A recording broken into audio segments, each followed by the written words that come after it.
Weight loss training பண்ணுறவங்க ஜிம்முக்கு கண்டிப்பாக போகணுமான்னு கேட்டால் கிடையவே கிடையாது. வெயிட் லாஸ் பண்ணதுக்கு நீங்கள் வந்து ஃபுட்டை வந்து ரொம்ப கம்மி பண்ணணும். என் அக்கா என்னுடைய சொந்த சிஸ்டருக்கு வந்து நான் ஒரு டயட் பிளான் பண்ணி கொடுத்தேன். அந்த டயட் பிளானை உங்கள்கிட்ட ஷேர் பண்ணுறேன். காலையில் 2 சப்பாத்தி, மதியம் 11:30 டைமில் வந்து கொஞ்சம் வெஜ் சாலட்டு, மதியம் வந்து கொஞ்சம் அவள் எப்பவும் சாப்பிட்ற ரைஸை விட பாதி ரைஸ், அது கூட அவள் எப்பவும் போல வீட்டில் என்ன வைக்கிறாங்களோ அதே தான். அதுக்கப்புறம் 4:30 டைம் ஒரு பிளாக் காஃபி, 2 டேட்ஸு, 2 பாதாம், அதுக்கப்புறம் நைட்டு மறுபடியும் 2 சப்பாத்தி. அவள் ஒர்க் அவுட் பண்ணாலான்னு கேட்டால் கிடையவே கிடையாது லேடிஸுக்கு. ஆனால் வெயிட் லாஸ் ஆயிருக்கான்னா 2.5 மாசத்துல நாங்கள் வந்து 8 கிலோ கம்மி பண்ணியிருக்கிறோம். சைஸ் அப்படியே சுருங்கிருச்சு, கரெக்டாக ஆகிட்டா. அவள் ஒர்க் அவுட் எதுவுமே பண்ணல.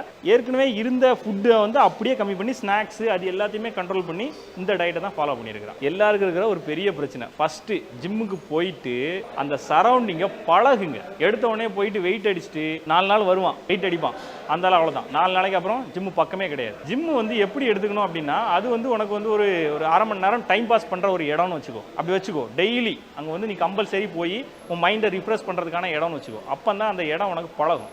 முதல்ல ஜிம்முக்கு போன உடனே இதை போடலாமா அதை போடலாமான்னு யோசிக்கிறத விட்டுட்டு ஜிம்முக்குள்ளே போயிட்டு அப்படியே அந்த சரௌண்டிங்கை பழகு. இந்த இடத்துல உட்காரு, அந்த இடத்துல உட்காரு, அதில் போய் தண்ணியை குடி கொஞ்ச நேரம், அதில் போய் புதுசாக இருக்கிறவங்க மாஸ்டர்கிட்ட பேசிக்கோ, எல்லா மிஷினையும் பாரு, எந்தெந்த மிஷினில் யார் யார் ஒர்க் பண்ணுறாங்கன்னு பாரு, தப்பே கிடையாது. முதல் நாள் நீ ஒர்க் அவுட் பண்ணாட்டாலும் பரவாயில்ல, இந்த விஷயத்த பண்ணு. நிறைய பேர் ஜிம்மை சீக்கிரமாக குவைட் பண்ணுறதுக்கு காரணமே அந்த ஜிம் சரௌண்டிங் வந்து அவங்களுக்கு வந்து பழகாததுனால தான். இதை வந்து யாராவது சொல்லியிருக்காங்கன்னா எனக்கு தெரிஞ்சு இல்லை, இதுதான் எனக்கு நான் வந்து பார்த்ததுல இதுதான் அவனுடைய பெரிய பிரச்சனையாகவே இருக்கும். இந்த ஜிம்மில் பழக முடியலையா, அடுத்த இன்னொரு ஜிம்மில் போய் அதே மாதிரி பண்ணி பார்ப்பான், நடக்காது, போயிடுவான்.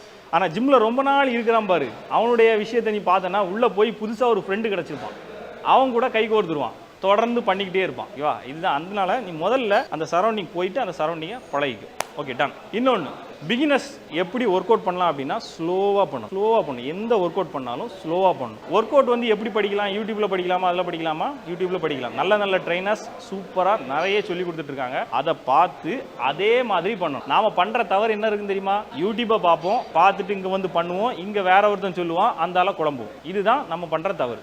ஒன்லே யூடியூப்பை பாரு, இல்லை ட்ரைனர் சொல்கிறத பாரு, இல்லை இன்னொருத்தன் உனக்கு ஃப்ரெண்டா அவன் சொல்லி தரத பாரு. ஏதாவது ஒன்றை ஃபாலோ பண்ணி எது உனக்கு கரெக்டாக இருக்குன்னு தோணுதோ அந்த விஷயத்தை ஃபாலோ பண்ணால் இதை வந்து நம்ம குவைட் பண்ண மாட்டோம். டன். இன்னொன்று, நீ வந்து எதுக்காக ஜிம்முக்குள்ளே வந்த அப்படிங்கிற விஷயத்தை மறக்காத.